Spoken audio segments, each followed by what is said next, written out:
إن الحمد لله نحمده ونستعينه ونستغفره ونعوذ بالله من شرور أنفسنا ومن سيئات أعمالنا من يهده الله فلا مضل له ومن يضلل فلا هادي له وأشهد أن لا إله إلا الله وحده لا شريك له وأشهد أن محمدًا عبده ورسوله أما بعد قال الله تبارك وتعالى في كتابه الكريم بعد أن أقول أعوذ بالله من الشيطان الرجيم بسم الله الرحمن الرحيم يثبت الله الذين آمنوا بالقول الثابت في الحياة الدنيا وفي الآخرة رب اشرح لي صدري ويسر لي أمري واحلل عقدة من لساني يفقه قولي سبحانک لا علم لنا الا ما علمتنا انک انت العلیم الحکیم۔ الحمدللہ ہم نے اللہ تعالیٰ کی توفیق سے جو ہے وہ ہیئر آفٹر سیریز جو ہے وہ شروع کی ہوئی ہے۔ القیامۃ الصغریٰ کتاب کا نام ہے جو جس وقت میرے ہاتھ میں ہے۔ یہ انگلش ترجمہ ہے دکتور شیخ عمر الاشکر رحمہ اللہ کا۔ کچھ بنیادی گفتگو ہم کر چکے ہیں اس ٹاپک کے بارے میں، آخرت کی اہمیت کیا ہے، میرے اور آپ کے لیے اس کے بارے میں تذکرہ کرنا کیوں خیر کا باعث ہے، اور آج میں آپ کو بتا دیتا ہوں کہ انشاءاللہ میرا آبجیکٹیو کیا ہے۔ اگلا جو چیپٹر 2 مصنف لے کے آئے ہیں رحمہ اللہ، انہوں نے کچھ بنیادی باتیں کی ہیں موت کے بارے میں۔ مثلاً سکرۃ الموت کس کو کہا جاتا ہے، موت کا سکرہ یا عربی میں جس کو سکرۃ الموت کہا جاتا ہے، اس کے بارے میں ہم تھوڑی گفتگو کریں گے۔ ایک چیپٹر کے نیچے انہوں نے مختلف سب ٹاپکس باندھے ہیں کہ موت کے وقت انسان کس چیز کی خواہش کرتا ہے، ایک اہل ایمان کی خوشی موت کے وقت کیا ہوتی ہے، شیطان کی موجودگی موت کے وقت کیسی ہوتی ہے، اور پھر خاتمہ بالسوء کے کیا اسباب ہیں، برا اینڈنگ، ایک بری موت کے کیا اسباب ہو سکتے ہیں، اور پھر انبیاء علیہم السلام کو موت کے وقت ان کے ساتھ کیا ہوتا ہے، شہداء کے ساتھ کیا ہوتا ہے، اور پھر انشاءاللہ اللہ سے امید ہے کہ آج ہم جس حدیث کا میں نے آپ کے سامنے تذکرہ کیا تھا جو براء ابن عازب رضی اللہ تعالیٰ عنہ کی حدیث ہے، اس موضوع پہ بنیادی حدیث کی حیثیت سے وہ اس طرح کی کتابوں میں درج ہے، اور میں نے آپ کو بتایا تھا کہ ابن القیم رحمہ اللہ نے کہا ہے کہ یہ حدیث اس موضوع کی بنیاد ہے، تو انشاءاللہ اس کو ہم دیکھیں گے۔ آئیں سب سے پہلے ہم بات کرتے ہیں موت کا جو وقت ہے، دا ٹائم آف ڈیتھ۔ سب سے پہلا سب ٹاپک آتھر باندھتے ہیں موت کے فرشتوں کی آمد، اور انشاءاللہ یہ ساری چیزیں تفصیل سے اس حدیث میں آئیں گی۔ کچھ جو ہے وہ آیات کا انیشلی میں تذکرہ کر چکا ہوں، لیکن یاد دہانی کے لیے میں آپ کے سامنے دوبارہ وہ آیات رکھوں گا۔ اللہ تعالیٰ سورہ واقعہ میں فرماتے ہیں فَلَوْلَا إِذَا بَلَغَتِ الْحُلْقُومَ، تو پھر کیوں نہیں جب کہ روح حلق تک پہنچ جاتی ہے، وَأَنْتُمْ حِينَئِذٍ تَنْظُرُونَ، اور تم لوگ اس وقت دیکھ رہے ہوتے ہو، وَنَحْنُ أَقْرَبُ إِلَيْهِ مِنْكُمْ وَلَكِنْ لَا تُبْصِرُونَ، لیکن میں جو ہے وہ قریب ہوتا ہوں لیکن تم دیکھ نہیں سکتے۔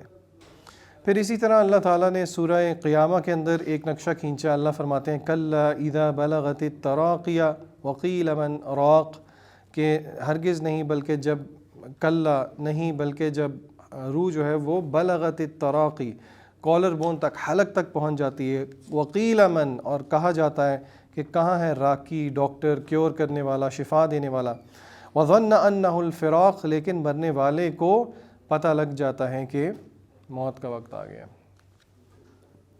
سوشل میڈیا پہ مختلف ویڈیوز گردش کرتی رہتی ہیں۔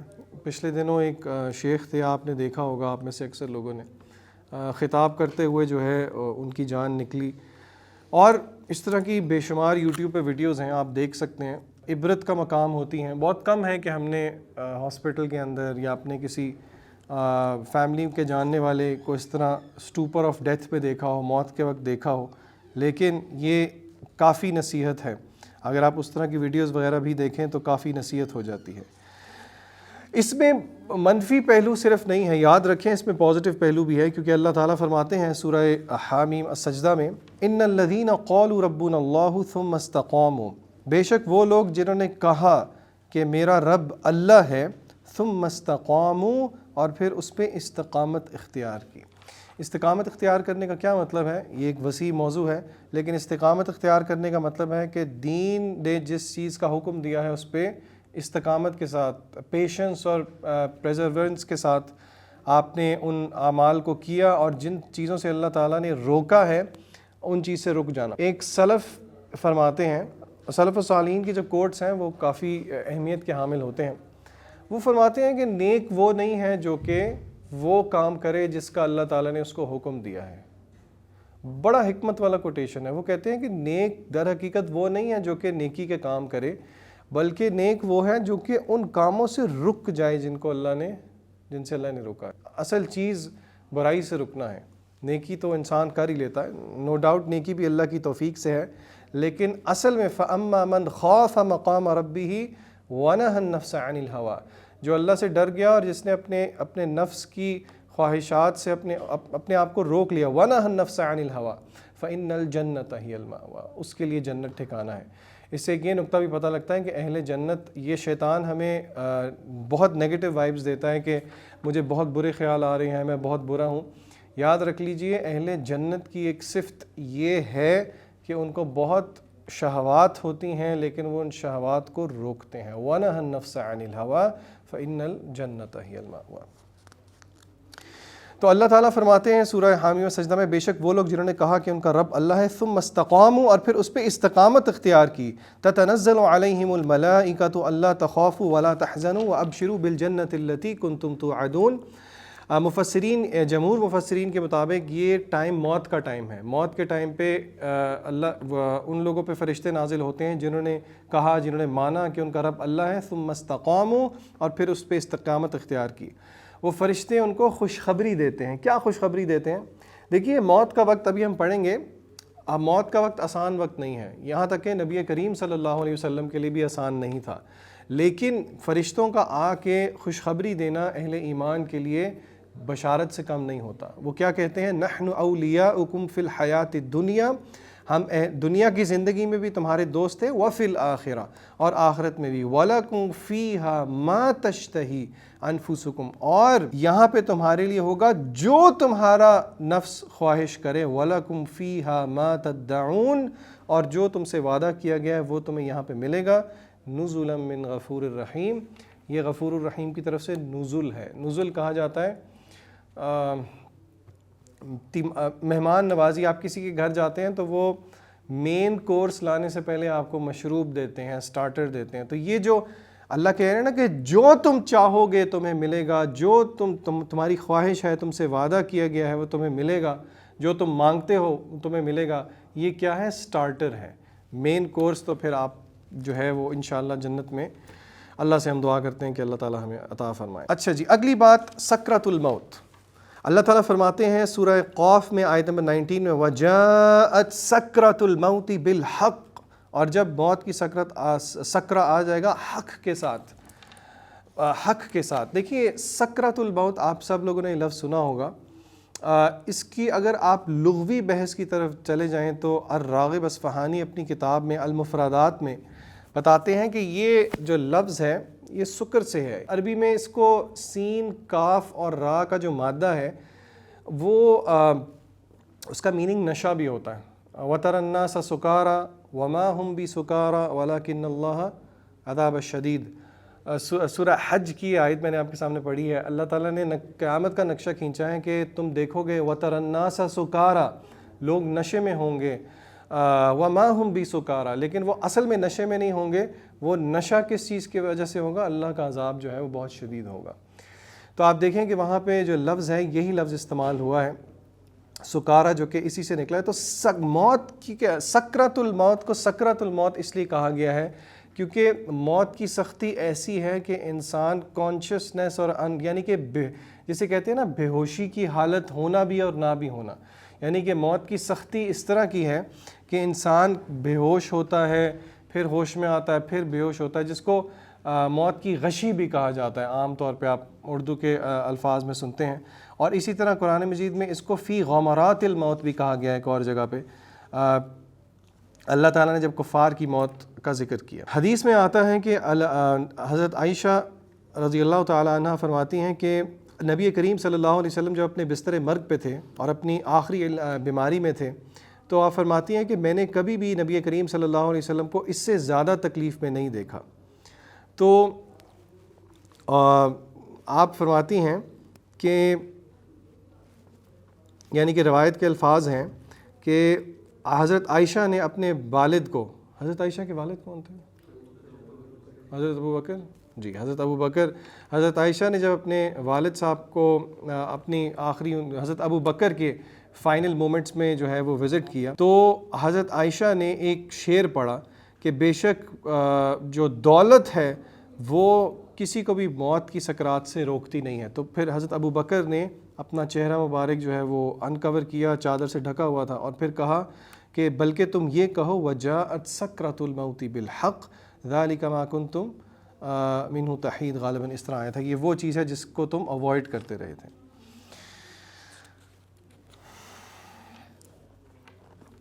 کیا موت کی سختی کوئی ایسا شخص ہے جس کو نہیں ہوگی؟ اللہ کے نبی صلی اللہ علیہ وسلم فرماتے تھے, جس کا مفہوم یہ ہے اس ٹائم موت کے ٹائم پہ کہ موت کی سختی برحق ہے, اور آپ نے فرمایا کہ موت کی سختی سختی ہے, او کما قال النبی صلی اللہ علیہ وسلم. تو میرا آپ سے سوال یہ ہے, کیا کوئی ایسا شخص ہے جس کو موت کی سختی سے جس کو چھٹکارا حاصل ہو جائے گا؟ شہید کے بارے میں روایات ہیں. شیخ صاحب اس کتاب میں بھی انہوں نے ایک سب ٹاپک لے کے آئے ہیں. وہ کہتے ہیں کہ نبی کریم صلی اللہ علیہ وسلم سے ہمیں پتہ لگتا ہے کہ ایک روایت کے مطابق کہ شہید کی اس موت کی سختی کو کم کیا جائے گا, اور ابو ہریرہ رضی اللہ تعالیٰ عنہ سے روایت ہے کہ نبی کریم صلی اللہ علیہ وسلم نے فرمایا کہ شہید کو موت کی درد نہیں ہوتی بلکہ بہت تھوڑی سی. یہ جامع ترمذی کی, سنن نسائی کی, الدارمی کی روایت ہے, اور اسے غریب حسن حدیث کہا گیا. موت کے وقت انسان کیا تمنا کرے گا؟ دیکھیے یہ بات یاد رکھیں, اکثر لوگ, آپ بڑے لوگوں کو دیکھیں, یہ جو بہت مشہور لوگ ہیں, تو اکثر یہ لوگ, یعنی کہ میں دیندار لوگوں کی بات نہیں کر رہا, مسلمز کی بات بھی نہیں کر رہا, آپ کبھی نان مسلم پرسنالٹیز کو دیکھیں تو آپ ان کی نا, اگر بایوگرافی اگر انہوں نے کوئی لکھی ہو, یا اگر ان کی بایوگرافی پہ کوئی ان کا انٹرویو لے رہا ہو, تو ایک پیٹ کویسچن ہوتا ہے جو کہ وہ ہمیشہ پوچھتے ہیں, اور وہ یہ ہے کہ جب آپ اپنی زندگی کے اینڈ پہ ہوں گے تو واٹ وڈ یو ڈو؟ تو وہ کہتے ہیں جی وی ول لک ایٹ دا بیک, ہم پیچھے مڑ کے دیکھیں گے کہ ہاں ہم نے we did create an impact, something on these lines. وہ کچھ اس طرح کی بات کرتے ہیں. اگر آپ قرآن مجید کے اعتبار سے دیکھیں تو قرآن مجید ہمیں کیا بتاتا ہے کہ موت کے وقت انسان کیا کیا تمنا کرے گا. کچھ آیات میں آپ کے سامنے رکھتا ہوں. کسی کو پتہ ہے موت کے وقت قرآن مجید کی روح سے انسان کیا تمنا کرے گا؟ جی صدقہ کرے, ٹھیک ہے, اور ٹھیک ہے, لیکن قرآن مجید کی کچھ ایکسپلیسٹ آیات ہیں. مثلا سورہ مؤمنون میں اللہ تعالیٰ فرماتے ہیں, آیت نمبر 99 اور 100 میں اللہ فرماتے ہیں حتیٰ اذا جاء احدهم الموت, حتیٰ کہ یہاں تک کہ ان میں سے کسی کو جب موت آ جاتی ہے, قال رب ارجعون, وہ کہتا ہے کہ یا اللہ مجھے واپس لوٹا دے, لعلی, کیوں, اعمل صالحا فیما ترکت, کہ میں نیک اعمال کر لوں جو میں پیچھے چھوڑ آیا ہوں. اللہ تعالیٰ فرماتے ہیں کلا, ہرگز نہیں, انہا کلمہ, بس یہ ایک کلمہ ہے جو کہ ہوا قائلہا, اس نے کہہ دیا ہے, وَمِن وَرَائِهِمْ بَرْزَخٌ إِلَى يَوْمِ يُبْعَثُونَ, اس کے پیچھے ایک برزخ ہے قیامت کے دن تک, اور قیامت کے دن کے بعد ان کو ریزریکٹ کیا جائے گا, بعث بعد الموت. موت کے وقت شیطان کی پریزنس, دیکھیے شیطان کا مقصد کیا ہے. اگر میں آپ سے ایک سوال پوچھوں, شیطان کا سول آبجیکٹو کیا ہے؟ اس پہ بات ہوئی تھی میرے خیال سے ایک آدھ دفعہ پہلے. شیطان کا آبجیکٹو کیا ہے؟ اس نے اللہ سے وعدہ لیا تھا, اللہ سے کہا تھا مجھے آپ موقع دیں, میں ان سب کو جو ہے وہ, اللہ نے کب تک موقع دیا ہے شیطان کو؟ الی یوم یبعثون, ٹھیک ہے, اللہ تعالیٰ نے اس کو موقع دیا ہے شیطان کو, اور شیطان جو ہے وہ موت کے ٹائم, کیونکہ موت کا ٹائم اس کے لیے سب سے اہم کیوں ہے, کیونکہ یہ وہ موت کا ٹائم شیطان کے لیے گمراہ کرنے کے لیے اہم کیوں ہے؟ موت کے وقت شیطان آ کے گمراہ کرنے کی کوشش کرتا ہے. میرا سوال یہ ہے کہ اس کے لیے یہ گولڈن اپرچونٹی کیوں ہے؟ انما الاعمال بالنیات والی حدیث سب کو پتہ ہوتی ہے, ایک اور حدیث بھی ہے, انما الاعمال بالخواتیم, اعمال کا, یعنی کہ آپ جو جس چیز پہ آپ کی موت آئی وہ آپ کا فیٹ ڈیسائیڈ کرتی ہے. ایک صحابی رسول صلی اللہ علیہ وسلم جو ہیں وہ انہوں نے جو ہے وہ حالت احرام میں تھے, احرام باندھا ہوا تھا, اونٹ سے گرے, کہیں ایسی چوٹ لگی سر پہ کہ فوت ہو گئے. تو اللہ کے نبی صلی اللہ علیہ وسلم نے فرمایا کہ یہ قیامت کے دن جب اٹھایا جائے گا تو یہ تلبیہ پڑھ رہا ہوگا، لبیک اللہم لبیک لبیک لا شریک لک لبیک۔ کیوں؟ کیونکہ وہ جس حالت پہ فوت ہوا اللہ اس کو اسی حالت پہ اٹھائیں گے۔ تو آپ سوچیں، میری ایک ٹیچر تھیں، وہ ایک دفعہ قصہ سنا رہی تھیں کہ بہت وہ اپسیٹ تھیں۔ وہ کہتی ہیں بائک پہ میں نے 2 لڑکوں کو دیکھا، پیچھے ایکسیڈنٹ ہوا، بائک نہر کی سٹوری ہے یار، یہ پرانی بات ہے جب نہر کے سائڈ پہ بہت گرینری ہوتی تھی اور نیچے وہ مطلب گراؤنڈ سا ہوتا تھا، تھوڑی 7-8 فٹ کی کھائی ہوتی تھی اور پھر گراؤنڈ ہوتا تھا۔ 2 بائک پہ لڑکے جا رہے تھے، ینگ لڑکے تھے، ایکسیڈنٹ ہوا، وہ نیچے گرے، پیچھے والا تو بچ گیا، اگلے والے کی ڈیتھ ہو گئی۔ اور پیچھے والے کا دکھ کیا تھا کہ اس کا جو آخری کلمہ تھا اس کے منہ سے نکلا تھا وہ ایک گالی نکلی تھی۔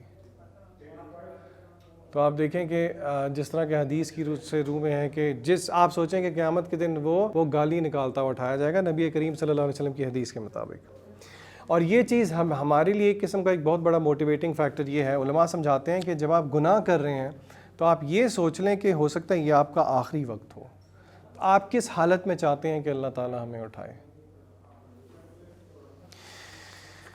امام احمد کے بارے میں آتا ہے کہ امام احمد ابن حنبل کے بارے میں آتا ہے کہ ان کے بیٹے عبداللہ نے کہا کہ جب امام احمد فوت ہو رہے تھے تو ان کے بیٹے نے کہا کہ بلکہ یہ امام احمد نے نہیں بلکہ امام احمد کے بارے میں ہی ہے کہ ان کے بیٹے نے ان سے کہا کہ آپ امام احمد نا نہیں بول رہے تھے، تو ان کا بیٹے بڑے حیران ہوئے، اور موت کا کیونکہ ٹائم تھا تو کبھی آپ بے ہوش ہوتے، کبھی آپ ہوش میں آتے، بے ہوش ہوتے۔ تو پھر ان کے بیٹے نے پوچھا یہ آپ کیا کر رہے تھے؟ نہیں۔ تو امام احمد نے جواب دیا کہ شیطان بالکل میرے ساتھ کھڑا ہے، اپنے ناخن چبا رہا ہے، یعنی کہ بہت کوشش کر رہا ہے کہ مجھے بھٹکا دے، لیکن میں اس کو کہہ رہا تھا نہیں۔ اور بہت ساری روایات ہیں کہ شیطان جو ہے، ہاں جی، روایات کے مطابق اصل میں موت کا ٹائم اس طرح کا ٹائم ہوتا ہے کہ آپ ایک عالم سے عالم برزخ میں جا رہے ہیں، تو اللہ بہت سے حقائق کھول دیتے ہیں۔ ابھی ہم دیکھیں گے کہ موت کے وقت تو ہم فرشتوں کو بھی دیکھ لیں گے۔ اس کے بعد جلدی سے اگلا جو باب باندھا ہے شیخ نے وہ یہ ہے کہ برے خاتمے کے اسباب کیا ہیں، برے خاتمے کے اسباب کیا ہیں۔ اور یہ یہ پورا ایک موضوع ہے، علماء نے اس پہ دروس دیے ہیں اور غالباً کچھ کتابیں بھی لکھی ہیں، لیکن اشارہ میں آپ کو کرتا چلوں گا صرف انہی پوائنٹس کے مطابق جو کہ شیخ یہاں پہ لے کے آئے ہیں۔ سب سے پہلے عقائد کی غیر درستگی، بندے کا ایمان اور عقیدہ خراب ہو تو گڑبڑ ہے۔ کیوں گڑبڑ ہے؟ اللہ تعالیٰ کے بارے میں عجیب خیالات ہوں۔ دیکھیں، ایک ہوتا ہے ذہن میں عجیب خیالات آ جانا، اس پہ پکڑ نہیں ہے، لیکن عقیدتاً کوئی کہے کہ میں سمجھتا ہوں کہ بس کوئی پاور ہے، چاہے وہ اللہ ہو، چاہے وہ وشنو ہو۔ اللہ تعالیٰ قرآن مجید میں فرماتے ہیں قُلْ هَلْ نُنَبِّئُكُمْ بِالْأَخْسَرِينَ أَعْمَالًا، کیا ہم آپ کو اے نبی کریم صلی اللہ علیہ وسلم اعمال کے اعتبار سے سب سے زیادہ خسارے میں جانے والے لوگوں کے بارے میں نہ خبر دیں؟ الَّذِينَ ضَلَّ سَعْيُهُمْ فِي الْحَيَاةِ الدُّنْيَا، جو دنیا کی زندگی میں یہ سمجھتے رہیں کہ ہم بہت محنت کر رہے ہیں، وَهُمْ يَحْسَبُونَ أَنَّهُمْ يُحْسِنُونَ صُنْعًا، لیکن اللہ تعالیٰ جو ہے ان کے سارے اعمال برباد۔ عقائد کی درستگی، اللہ تعالیٰ کے بارے میں، اللہ کے رسول کے بارے میں، اللہ کی کتابوں کے بارے میں، اس لیے ضروری ہے کہ میں اور آپ اپنے دین کو پڑھیں، سمجھیں اور صحیح طرح سیکھیں۔ اس کا یہ مطلب نہیں ہے کہ آپ یہ رویہ، اکثر لوگ یہ رویہ کرتے ہیں کہ جی اب کیا ہم اپنے دین کے بارے میں پڑھنا شروع کر دیں، سارا ٹائم ہم قرآن مجید ہی پڑھتے رہیں۔ آپ مجھے خود بتائیں کسی چیز کے بارے میں، یہ آج سے 10 سال پیچھے چلے جائیں، امیجن کریں 10-15 سال پہلے آپ کو کوئی ٹچ فون دکھاتا، آپ کو دقت ہو؟ پہلی دفعہ جب آپ نے ٹچ فون لیا آپ کو دقت ہوئی؟ اینڈرائڈ سے ایپل پہ شفٹ ہوئے، تھوڑی دقت ہوئی، سیکھ لیا؟ اور اللہ تعالیٰ نے اگر آپ سے یہی پوچھ لیا کہ دین کے بارے میں کیا خیال تھا؟ آپ سب لوگوں نے ویکسین یا تو بڑوں نے لگوائی ہوگی یا لگوانی ہوگی، سب نے کچھ نہ کچھ ریسرچ کی، کون سی لگوائیں، ریسرچ کی کہ نہیں کی؟ کچھ گوگل کیا ہوگا، کچھ مشاورت کی ہوگی۔ تو دین پہ آ کے دین کیوں مسکین بن جاتا ہے؟ تو اس لیے دین کے بارے میں علم حاصل کرنا ضروری ہے۔ نمبر 2، دوسرا سبب برے خاتمے کا، گناہوں میں دوام اختیار کرنا۔ سورہ بقرہ کے اندر آتا ہے بلا من کسب سیئۃً، وہاں پہ کسی خاص گناہ کی بات بھی نہیں ہوئی۔ علماء کہتے ہیں سیئۃً یہ نکرہ ہے، کوئی بھی گناہ، بلا من کسب سیئۃً، کوئی ایک بندہ کوئی گناہ کما لے، وَأَحَاطَتْ بِهِ، اور وہ گناہ اس کا احاطہ کر لے، فَأُولَٰئِکَ أَصْحَابُ النَّارِ هُمْ فِيهَا خَالِدُونَ۔ علماء نے یہاں پہ یہ بات بھی سمجھائی ہے۔ اب لوگ اکثر سوال کرتے ہیں یہ کبیرہ گناہ ہے یا صغیرہ گناہ ہے؟ کبیرہ گناہ احاطہ کر لے تو پھر تو بہت ہی خطرناک بات ہے، لیکن صغیرہ گناہوں کو بھی چھوٹا نہیں سمجھنا چاہیے، کیونکہ حدیث میں آیا ہے، نبی کریم صلی اللہ علیہ وسلم نے فرمایا کہ ان سے بچو، اور آپ نے مثال دی چھوٹی چھوٹی، آپ خود دیکھیں ایک چھوٹی سی ٹہنی ٹوٹ جاتی ہے، لیکن جب آپ ان کو ایک ڈھیر بنا لیں 100-200 ٹہنیوں کا تو وہ نہیں ٹوٹے گا۔ تو اس لیے چھوٹے گناہوں سے بچنا چاہیے، اور اللہ نے بہانے رکھے ہیں چھوٹے گناہوں کو کی مغفرت کے۔ مثلاً کھانا کھانے کے بعد کی دعا کیا ہے؟ الحمدللہ الذی اطعمنی ھذا ورزقنیہ من غیر حول منی ولا قوہ۔ اس کا مطلب ہے الحمدللہ الذی اطعمنی، تعریف ہے اس ذات کی جس نے اطعمنی مجھے کھانا کھلایا، ورزقنیہ مجھے رزق دیا، من غیر حول منی ولا قوہ، میری اس میں کوئی طاقت نہیں تھی، کوئی اپنی ایفرٹ نہیں تھی۔ مفہوم اس کا یہ ہے، یہ دعا آپ کو توحید بھی سکھا دیتی ہے۔ حدیث میں آتا ہے کہ یہ کھانا کھانے کے بعد جو دعا پڑھ لے، اللہ اس کے سارے گناہوں کو معاف کر دیتا ہے، چاہے وہ سمندر کی جھاگ کے برابر ہے۔ علماء کہتے ہیں اللہ نے بہانے رکھے ہیں معاف کرنے کے۔ جتنی بھی روایات ہیں جو کہ اس طرح سارے گناہوں کی معافی کا ایک ہمیں خبر دیتی ہیں، یاد رکھیں وہ صغیرہ گناہ ہیں۔ کبیرہ گناہ کیسے معاف ہو سکتے ہیں؟ سچی توبہ سے، توبۃ نصوحا، توبہ کی جائے، سب سے پہلے تہیہ کیا جائے کہ یہ گناہ نہیں کرنا۔ نمبر 2، بہت ندامت ہو، الندم التوبہ، حدیث کے الفاظ ہیں، آپ صلی اللہ علیہ وسلم نے فرمایا ندامت ہی توبہ ہے۔ ندامت ہو جانی، اور ندامت کیسی ہونی چاہیے؟ کوئی باؤنڈری ہے، کوئی کرائٹیریا ہے ندامت کا میرے اور آپ کے پاس؟ قرآن مجید نے ایک نقشہ کھینچا ہے ندامت کا، جو کہ میرے اور آپ کے لیے کرائٹیریا ہونا چاہیے۔ غزوہ احزاب کے اندر اگر میں غلط نہیں ہوں تو سب مسلمانوں کو آرڈر تھا نبی کریم صلی اللہ علیہ وسلم کا کہ اس پہ جانا ہے۔ منافقین نے بہانے بنائے، آپ نے ایکسیپٹ کر لیے، اور آپ نے کچھ نہیں کہا۔ 3 صحابی تھے جو کہ منافق تو نہیں تھے، لیکن ان سے سستی ہوئی اور انہوں نے بعد میں اپنی سستی کا اعتراف کر لیا، دنیاوی وجوہات کی وجہ سے وہ نہیں گئے۔ اللہ کے نبی صلی اللہ علیہ وسلم نے 50 دن کا سوشل بائیکاٹ کیا ان کے ساتھ، یہاں تک کہ کچھ مؤخرین جو ہسٹورینز ہیں وہ کہتے ہیں کہ آپ صلی اللہ علیہ وسلم نے ان کی بیویوں کو بھی حکم دیا ان کے ساتھ سلام کا جواب بھی نہیں دینا ان کو، ایک سیکنڈ، سلام کا جواب بھی نہیں دینا ان کو۔ قرآن مجید نقشہ کھینچتا ہے کہ ان کو اتنا ریگریٹ تھا کہ ان پہ زمین تنگ پڑ گئی۔ مجھے اب ایگزیکٹ عربی کے لفظ نہیں یاد، لیکن قرآن مجید کے الفاظ ہیں کہ زمین ان پہ تنگ ہو گئی۔ تو میں اور آپ اپنے آپ سے یہ سوال کریں، جب ہم گناہ کرتے ہیں تو کیا وہ ایسے ہیں کہ مکھی ہماری ناک پہ بیٹھی اور ہم نے اس کو اڑا دیا اور بس بات ختم؟ یا پھر میری اور آپ کی حالت یہ ہے کہ ہم ایک ایسے پہاڑ کے نیچے بیٹھے ہوئے ہیں جو کہ ابھی کے ابھی گرا؟ ہونا تو ایسے چاہیے۔ تو توبہ، کبیرہ گناہوں سے توبہ کی کنڈیشن ہے تہیہ کریں میں واپس نہیں جاؤں گا، ریگریٹ ہو بہت زیادہ، ٹھیک ہے؟ اور اگر آپ نے کسی کا حق مارا ہے تو اس کو وہ حق واپس کریں، اور کچھ علماء کہتے ہیں کہ اس کی جگہ کوئی نیک اعمال بھی شروع کر دیں کانسٹنٹلی۔ یہ اگر آپ حق ادا کریں تو اللہ تعالیٰ توبہ قبول کر لیتے ہیں کہ نہیں کرتے؟ بالکل کر لیتے ہیں۔ اور اس چیز سے مایوس ہونا کہ اللہ توبہ قبول نہیں کریں گے، یہ بہت بڑا گناہ ہے۔ ایک بات اور یاد رکھ لیں، اگر آپ نے تہیہ کیا اور آپ سے ایک دفعہ دوبارہ گناہ ہو گیا، پھر کیا کریں گے؟ اللہ سے تو آپ نے وعدے کیے تھے، مطلب اللہ سے، اچھا دوسری دفعہ اگر آپ سے گناہ ہو گیا، تیسری دفعہ گناہ ہو گیا، یہ تو مذاق نہیں ہو گیا توبہ؟ حسن البصری کے پاس ایک شخص آئے، انہوں نے پوچھا کہ میں گناہ کرتا ہوں، توبہ کرتا ہوں، پھر گناہ کرتا ہوں، توبہ کرتا ہوں، پھر گناہ ہو جاتا ہے، توبہ کرتا ہوں، پھر گناہ ہو جاتا ہے، تو اب مجھے شرم آ گئی ہے۔ تو حسن البصری کہتے ہیں کہ یہی تو شیطان چاہتا ہے، تم تھک جاؤ گے لیکن اللہ تمہیں معاف کرنے سے نہیں تھکے گا۔ روایت کے الفاظ ہیں، حدیث قدسی ہے کہ اے بنی آدم، اگر تو میرے پاس آئے، زمین کی بنیاد سے لے کے آسمان کی چوٹیوں تک یہ جتنا پورشن ہے گناہوں سے بھرا ہوا لے کے، اور ایک دفعہ دیکھیں اللہ تعالیٰ اپنے بندوں کو ضائع نہیں کرتے۔ اللہ کو بہت بہت محبوب ہے یہ چیز کہ بندہ سچے دل کے ساتھ اللہ تعالیٰ کی طرف آ کے کہے یا اللہ غلطی ہو گئی، معاف کر دیں۔ اللہ تعالیٰ صرف گناہ نہیں معاف کرتے، اولئک یبدل اللہ سیئاتہم حسنات، اللہ تعالیٰ ان سارے کے سارے گناہوں کو، ان سارے کے سارے گناہوں کو نیکیوں، اور یہ اللہ کی رحمت سے کوئی بعید، کوئی کہے کہ جی یہ تو بڑی وہ یہ تو نہیں ہے. انجسٹس کیسا ہے یہ تو اللہ کا دینے کے بہانے ہی بہانے. تو اللہ تعالیٰ کو یہ ادا, اسی لیے ابن قیم کہتے ہیں کہ اللہ کو گناہ کرنے والے کے آنسو ایک ایروگنٹ تسبیح کرنے والا جو کہ سبحان اللہ پڑھی جا رہا ہے اور وہ پھولا نہیں سما رہا کہ میری کیا بات ہے. ابن قیم کہتے ہیں کہ اللہ کو گناہ گار کے آنسو زیادہ محبوب ہیں بجائے کہ ایک متکبر بندہ تسبیحات کر رہا ہے اور اپنی طرف سے اس کو بڑا زعم ہے. نہیں, اللہ کو عاجزی پسند ہے. اس لیے ذہن میں رکھیں انسان گناہ کر لیتا ہے, اور یہ بات بھی ذہن میں رکھیں. دیکھیں میری بات کو غلط مت سمجھیں, لیکن ایک سائیکی ہے جو کہ میں نے اور آپ نے سمجھنی ہے.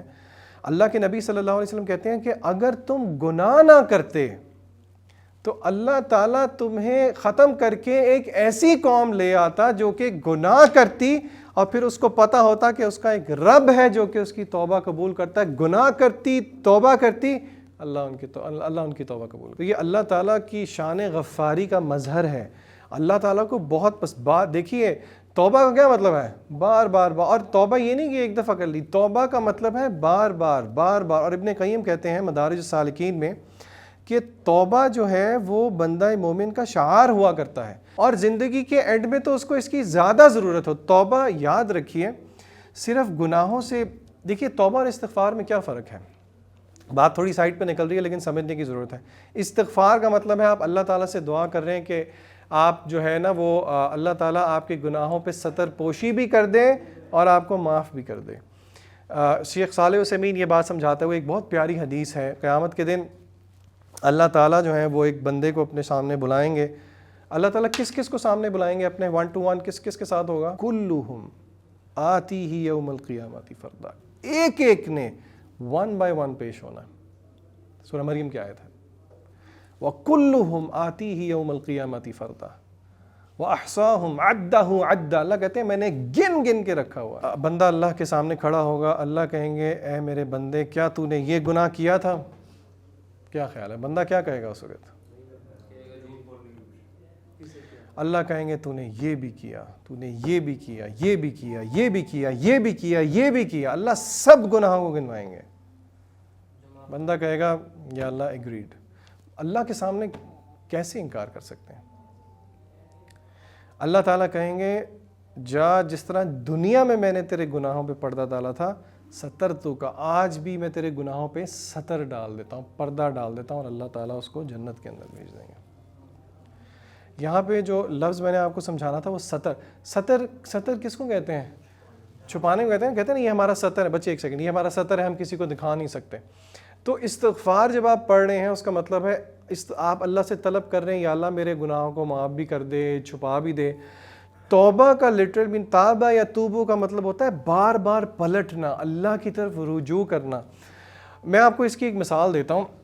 عالم کا نام میرے ذہن میں نہیں ہے, غالباً امام القرطبی کا قول ہے یا کس کا قول ہے, ابن رجب الحنبلی رحمہ اللہ کا قول ہے. وہ کہتے ہیں کہ ایک بندہ اوشن کے بیچ میں ڈوب رہا ہو اور اس کے سہارے کے لیے صرف ایک لکڑی کا پھٹا ہو.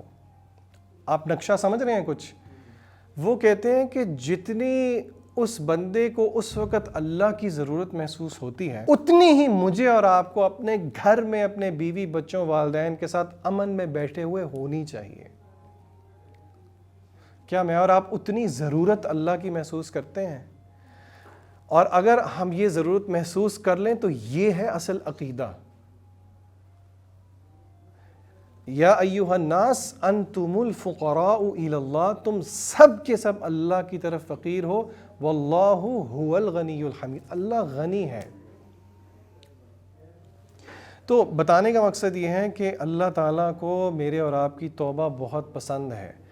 گناہ نہیں کرنے چاہیے. بات نکلی تھی خاتمہ بالخیر کا ایک بہت بڑا سبب ہے گناہ اگر آپ کا احاطہ کر لے, لیکن یہ ایک جنگ ہے جو کہ جاری رہتی ہے. حدیث میں آتا ہے کہ جب تک حلق تک روح نہیں پہنچ جاتی اللہ تعالیٰ تب تک توبہ قبول کرتے ہیں.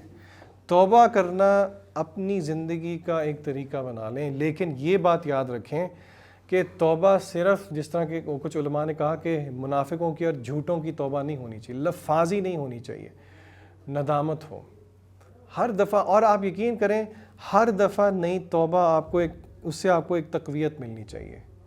یہ مت سمجھیں کہ میں تو بہت گناہ گار ہوں, میں لوگوں کو نیکی کی دعوت کیسے دے سکتا ہوں. کل بنی آدم خطا, تمام کے تمام بنی آدم بہت زیادہ گناہ گار. آپ نے حدیث سنی ہوگی کہ بندہ جب گناہ کرتا ہے تو دل پہ ایک کالا دھبا لگ جاتا ہے, گناہ کرتا جاتا ہے دل پہ کالا دھبا لگتا رہتا ہے, یہاں تک کہ اللہ تعالیٰ دلوں پہ مہر لگا دیتا ہے. اب دیکھیے کہ دل پہ مہر لگنا, یہ مجھے اور آپ کو تو نہیں پتا کہ دل پہ مہر لگی ہے یا نہیں لگی, لیکن اس کا طریقہ یہ ہے کہ اگر آپ کو محسوس ہو رہا ہے کہ آپ کی وہ کیفیت نہیں ہے, تو پہلی بات تو یہ ہے کہ آپ بیٹھ کے دیکھیں کہ آپ تھوڑا کنسسٹنسی کے ساتھ تھوڑا تھوڑا کر کے, اگر آپ کو لگتا ہے بہت سارے گناہ ہیں تو ایک ایک کر کے, ویسے تو گناہوں کو سب کو ترک کر دینا چاہیے, لیکن آپ پروگریس کریں, آپ ایک نیکی شروع کریں. مثلاً اگر آپ نمازیں نہیں پڑھ رہے تو آپ نمازیں پڑھنا شروع کریں, اگر آپ سنن نہیں ادا کریں تو آپ باقاعدگی کے ساتھ سنن ادا کریں. اب نیکی میں باری باری, اب دیکھیے علماء ہمیں بات سمجھاتے ہیں کہ نیکی کو نیکی کھینچتی ہے اور گناہ کو گناہ کھینچتا ہے,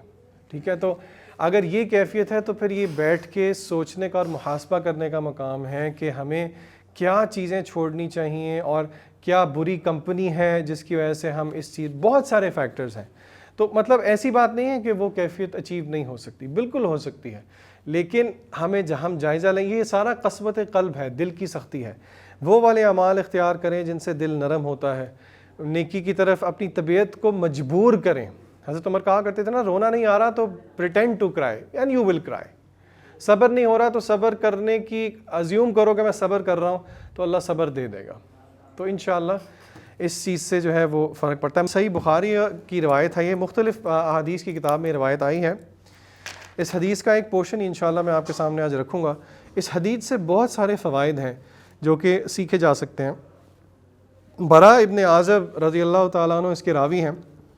وہ فرماتے ہیں کہ نبی کریم صلی اللہ علیہ وسلم نے فرمایا, المسلم اذا سئل فی القبر شہد اللہ الہ الا اللہ وان محمد الرسول اللہ فذلك قوله يثبت اللہ الذین آمنوا بالقول الثابت فی الحیاۃ الدنیا وفی الآخرہ. کہ جب مسلمان سے قبر کے اندر سوال کیا جاتا ہے تو وہ گواہی دیتا ہے لا الہ الا اللہ وان محمد الرسول اللہ, کہ اللہ کے علاوہ کوئی عبادت کے لائق نہیں اور محمد صلی اللہ علیہ وسلم ان کے نبی ہیں. اور پھر آپ نے یہ آیت کوٹ کی سورہ ابراہیم کی کہ یثبت اللہ الذین آمنوا بالقول الثابت, اللہ ثابت قدم رکھتا ہے اہل ایمان کو بالقول الثابت. قول ثابت سے مراد یہاں پہ کلمہ توحید ہے. روایت اس طرح شروع ہوتی ہے کہ برا ابن عازب رضی اللہ تعالیٰ عنہ کہتے ہیں کہ ہم نبی کریم صلی اللہ علیہ وسلم کے ساتھ ایک انصاری صحابی کا جنازہ پڑھنے گئے. ہم جب قبر کی سائٹ پہ پہنچے, جب قبر کی جگہ پہ پہنچے تو ہم نے دیکھا کہ قبر جو ہے ابھی پوری طرح تیار نہیں ہوئی تھی. نبی کریم صلی اللہ علیہ وسلم جو ہیں وہ بیٹھ گئے, آپ نے تشریف رکھی اور باقی صحابہ جو ہیں وہ بھی بیٹھ گئے, اور اتنے سٹل بیٹھے کہ صحابہ کہتے ہیں کہ پرندے جو ہیں ہمارے ارد گرد ہمارے سروں کے ارد گرد گھوم رہے تھے. نبی کریم صلی اللہ علیہ وسلم نے لکڑی کا ایک پیس آف وڈ جو ہے وہ ہاتھ میں پکڑا ہوا تھا, اور آپ اس لکڑی کے پیس سے جو ہے زمین کو اس طرح مار رہے تھے. پھر آپ صلی اللہ علیہ وسلم نے اپنا چہرہ مبارک اٹھایا 2 یا 3 دفعہ اور کہا استعیذوا باللہ من عذاب القبر, استعیذوا باللہ من عذاب القبر, استعیذوا باللہ من عذاب القبر, کہ اللہ کی پناہ مانگو قبر کے عذاب سے. پھر آپ صلی اللہ علیہ وسلم نے فرمایا, اب ایک پورشن اس حدیث کا ہے اہل ایمان کے بارے میں. ان العبد المؤمن, اچھا میں ساری عربی آپ کے سامنے نہیں رکھوں گا, لیکن عربی کا تھوڑا آپ کے سامنے رکھنے کا مقصد یہ ہے, کچھ الفاظ اس میں ایسے ہیں جو کہ خالی ٹرانسلیشن سے وہ میننگ نہیں دیتے. آپ صلی اللہ علیہ وسلم نے فرمایا ان العبد المؤمن اذا كان في انقطاع من الدنيا واقبال من الاخرہ, کہ جب بندہ مومن کا انقطاع کا وقت آتا ہے دنیا سے آخرت کی طرف, اور آخرت کی طرف جانے کا وقت آتا ہے, نزل الیہ ملائکہ, اس کی طرف فرشتے نازل ہوتے ہیں, من السماء بید الوجوہ, بہت زیادہ سفید چہروں والے فرشتے نازل ہوتے ہیں, کأنہم وجوہہم الشمس, اور ان کے چہرے اتنے سفید ہوتے ہیں جیسے کہ سورج ہوتا ہے. معہم کفن من اکفان الجنہ, ان کے ساتھ جنت کا کفن ہوتا ہے. وحنوط من حنوط الجنہ, اور جنت کی خوشبو میں سے ایک خوشبو ہوتی ہے. حتی یجلسوا منہ مد البصر، وہ اس سے اتنے دور بیٹھ جاتے ہیں، یعنی کہ اس کے پاس اس طرح بیٹھ جاتے ہیں جہاں تک اس کی نظر جاتی ہے۔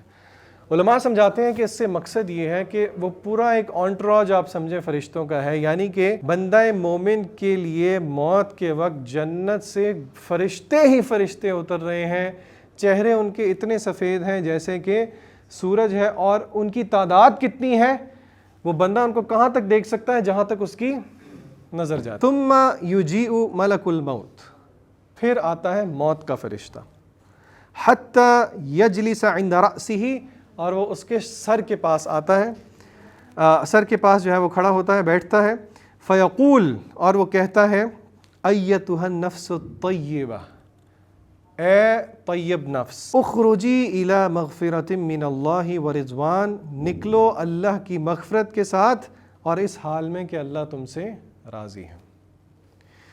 قال فتخرج تسیل کما تسیل القطرۃ من فی السقاء، تو اس کی روح ایسے نکلتی ہے جیسے پانی کے جگ میں سے پانی کا ایک قطرہ گرتا ہے، بہت مشکل سے گرتا ہے قطرہ، کیسے گرتا ہے؟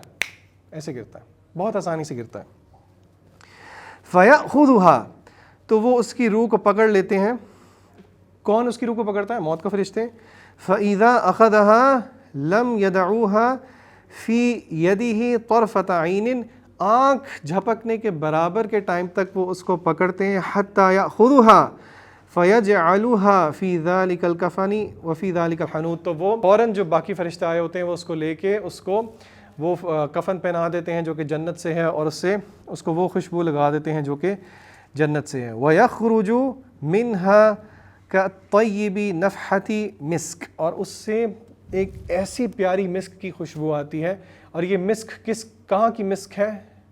یہ پرشیا یا روم کی مسک نہیں ہے، یہ کہاں کی مسک ہے؟ جنت کی مسک ہے، جنت کی خوشبو ہے۔ فَيَسْعَدُونَ بِهَا فَلَا يَمُرُّونَ بِهَا یعنی علی ملأ من الملائکہ الا قالوا ما هذه الروح الطیبہ، تو اس کی روح کو لے کے جیسے ہی فرشتے پرواز کرنا شروع کرتے ہیں تو راستے میں باقی فرشتے پوچھتے ہیں یہ کس کی روح ہے، کس کی نیک روح ہے؟ فیقولون فلان ابن فلان بأحسن اسمائه التي كانوا يسمونه بها في الدنیا، تو اس کو اچھے اچھے ناموں سے کہا جاتا ہے کہ یہ فلانا بندہ ہے، فلانا بندہ ہے۔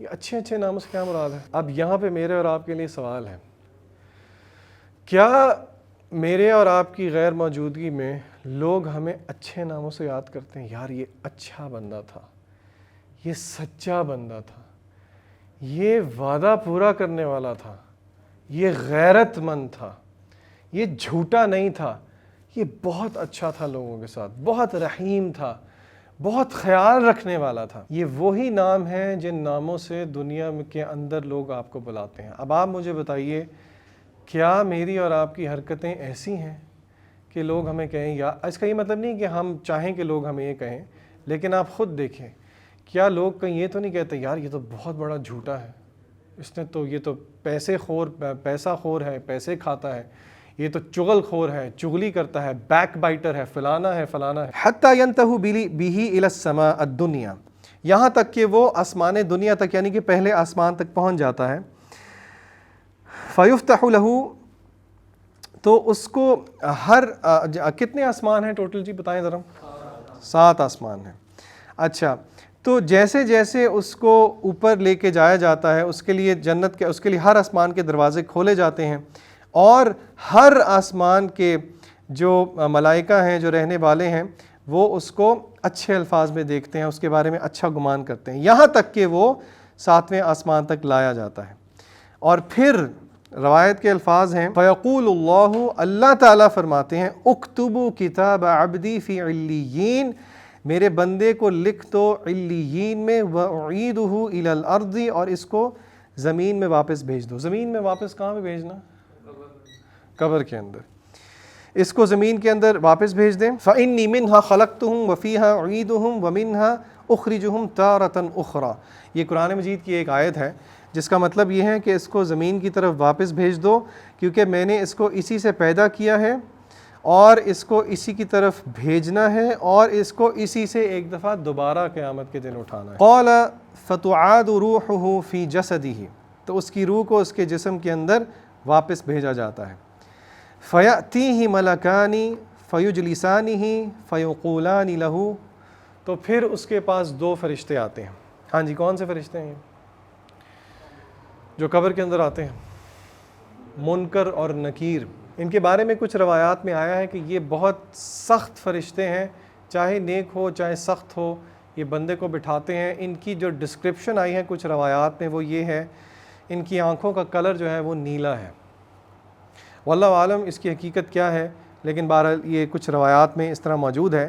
وہ بندے کو اٹھاتے ہیں اور اس سے پوچھتے ہیں، فیقول ما دینک، تیرا دین کیا ہے؟ تو بندہ کیا بولتا ہے؟ دینی الاسلام۔ یہ سوال کا جواب کیسے دے گا جی وہ؟ اچھا، یہ تو عربی میں پوچھ رہا ہے، آپ کو عربی آتی ہے تو اس کا مطلب عربی سیکھنی پڑے گی۔ یہ بات ذہن میں رکھ لیجئے کہ وہاں پہ جو سوال کا جواب ہے وہ دے سکے گا جس نے اس کو حقیقت کا جامہ پہنایا ہوگا، جس نے کلمے کے ساتھ زندگی گزاری ہوگی۔ یثبت اللہ الذین آمنوا بالقول الثابت۔ اللہ تعالیٰ ثابت قدم کس کو رکھے گا؟ بالقول الثابت، اللہ تعالیٰ کس کو کلمہ نصیب کرے گا؟ جس نے زندگی استقامت کے ساتھ کلمے پہ گزاری ہو۔ ما دینک فیقول دینی الاسلام، میرا دین اسلام ہے۔ جس نے دنیا کے اندر اسلام کو اپنا دین سمجھا ہوگا، اسلام کو اپنایا ہوگا، اپنی زندگی پہ فخر کے ساتھ، کانفیڈنس کے ساتھ، کسی ملامت کا ڈر نہ ہوتے ہوئے، صرف اللہ سے ڈرتے ہوئے۔ فیقولان لہ ما ھذا الرجل الذی بعث فیکم، اس شخص کے بارے میں کیا خیال ہے؟ علماء کہتے ہیں کہ نبی کریم صلی اللہ علیہ وسلم کو دکھایا جائے گا تو وہ کہے گا، فیقول ہوا رسول اللہ صلی اللہ علیہ وسلم۔ اچھا، تو پھر وہ فرشتے سے پوچھیں گے، فیقولان لہ ما علمک، تجھے کیسے پتہ لگا؟ یہ بات ہے میرے اور آپ کے سمجھنے کے لیے۔ وہ کیا جواب دے گا؟ فیقول قرأت کتاب اللہ فآمنت بہ وصدقت، میں نے اللہ تعالیٰ کی کتاب کی تلاوت کی، اس پہ ایمان لے کے آیا اور اس کی تصدیق کی۔ رک جائیں، سوال کریں، کیا میں اور آپ اللہ تعالیٰ کی کتاب کی تلاوت کرتے ہیں؟ قرات تلاوت کا کیا مطلب ہے یہاں پہ؟ تلاوت کا مطلب صرف تلاوت کرنا نہیں ہوتا۔ والشمس وضحاها والقمر اذا تلاها، تلاها کا مطلب ہوتا ہے فالو کرنا۔ والشمس، اللہ کہتے ہیں کہ والشمس وضحاها، جب سورج جو ہے وہ جلوہ افروز ہوتا ہے، وضحاها واللیل والشمس وضحاها والقمر اذا تلاها، جب چاند اس کے پیچھے چلتا ہے۔ قرآن مجید کی تلاوت، قرآن مجید کی سمجھ، قرآن مجید کو اپلائی کرنا، یہ سارا کچھ اس میں شامل ہے۔ تو خود ہمیں اس حدیث میں پتہ لگ رہا ہے کہ وہ شخص جو ہے وہ کیسے کہہ رہا ہے کہ مجھے نبی کریم صلی اللہ علیہ وسلم کا پتہ ہے، قرأت کتاب اللہ فآمن، اور ایمان لے کے آیا، وصدقت بھی، اور تصدیق کی ہے۔ کیا میں اور آپ ہول ہارٹیڈلی یہ کہہ سکتے ہیں کہ we believe in the Quran, I testify? یہ بڑی بات ہوتی ہے۔ میں کہہ رہا ہوں نا، میں ان بھائی کے بارے میں گواہی دیتا ہوں کہ یہ سچے آدمی، یہ بہت بڑی سٹیٹمنٹ کہہ رہا ہوں، یعنی کہ اپنی ذمہ داری پہ کیا میرے اور آپ کا قرآن مجید کے ساتھ یہ تعلق ہے کہ ہم کہہ سکیں وصدق؟ ایک تو ہے الحمدللہ ہم مسلمان گھرانے میں پیدا ہوئیں، یہ اللہ کی بہت بڑی نعمت ہے، آپ یقین کریں، لیکن کیا واقعی وہ ایک کنوکشن مجھے اور آپ کو، اگر آپ رک جائیں آج اور سوچیں، کیا واقعی یہ کتاب اللہ ہے؟ کیا واقعی میرا ایمان ہے؟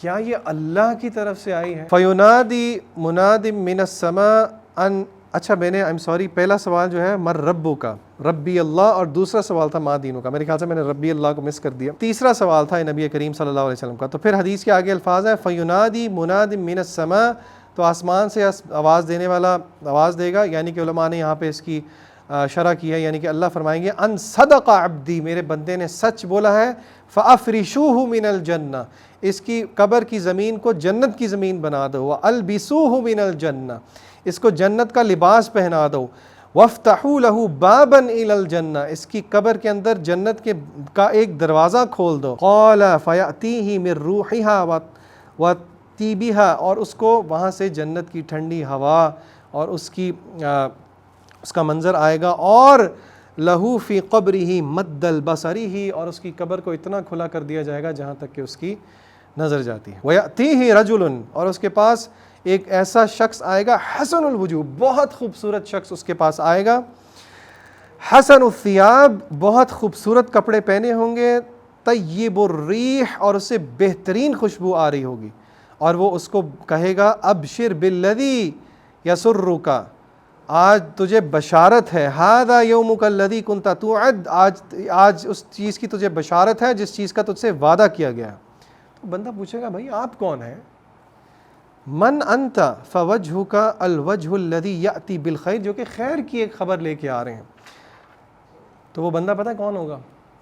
حدیث کے الفاظ ہیں انا عملک الصالح، میں تیرے نیک اعمال. یہ وہ نیک اعمال ہیں جن کو میں اور آپ کیجولی نیکی ہے نا کوئی بات نہیں چھوڑ دیتے.